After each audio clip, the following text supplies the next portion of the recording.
মানুষ কখনো কখনো মুখেও প্রকাশ করে না, হাবে ভাবে বুঝিয়ে দেয় যে সে কী চাইছে।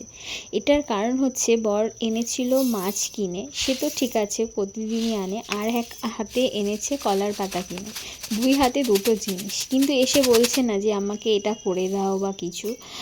যাই হোক, আর সাথে একটা কথাই বলেছিল যে আজকে ভেটকি মাছটা পাইনি, অনেক রাত হয়ে গেছে, দোকান বন্ধ হয়ে গেছিলো, কাতলা মাছটাই পেলাম।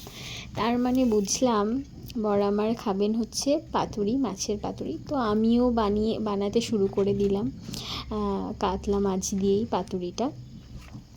তো প্রথমে লবণ জলে মাছটাকে রেখে দিয়েছিলাম 10 মিনিট, তারপরে লেবু আর আদা দিয়ে মাখিয়ে, লেবুর রস দিয়ে আর আদা দিয়ে মাখিয়ে 10 মিনিট রেখে দিয়েছিলাম। তারপর সর্ষে, পোস্ত, কাজু আর লবণ, হলুদ, লঙ্কা দিয়ে একটা পেস্ট বানিয়ে নিয়েছি, আর জল ঝরানো টক দই আর সর্ষের তেল সব কিছু দিয়ে মাছটাকে মাখিয়ে আধা ঘন্টা রেখে দিয়েছি। তারপর আমি কলার পাতায় মাছটাকে বাটবো।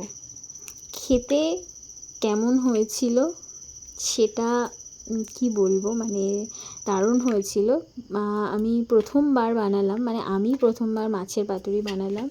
খুব ভয়ে ছিলাম কেমন হবে না হবে, তো বেশি ওই জন্য বানালামও না, 3 পিস বানিয়েছি, যে কেমন হয় খেতে, আমি কেমন বানাতে পারি সেটা দেখি, তারপর নেক্সট আবার বানানো যাবে। যাই হোক, তো আমার মাছের পাতুরি তো এরপর তাওয়াতে তেল দিয়ে সেঁকে নিলেই ব্যাস রেডি হয়ে যাবে গরম ভাতের সাথে মাছের পাতুরি। বর তো বলেছিল খেয়ে হেভি হয়েছে। যাই হোক, যাই রেসিপি রান্না করি বলে খুবই ভালো হয়েছে। আদতেও সবগুলো ভালো হয় না, নিজে খেয়ে বুঝতে পারি, এটাই ব্যাপার।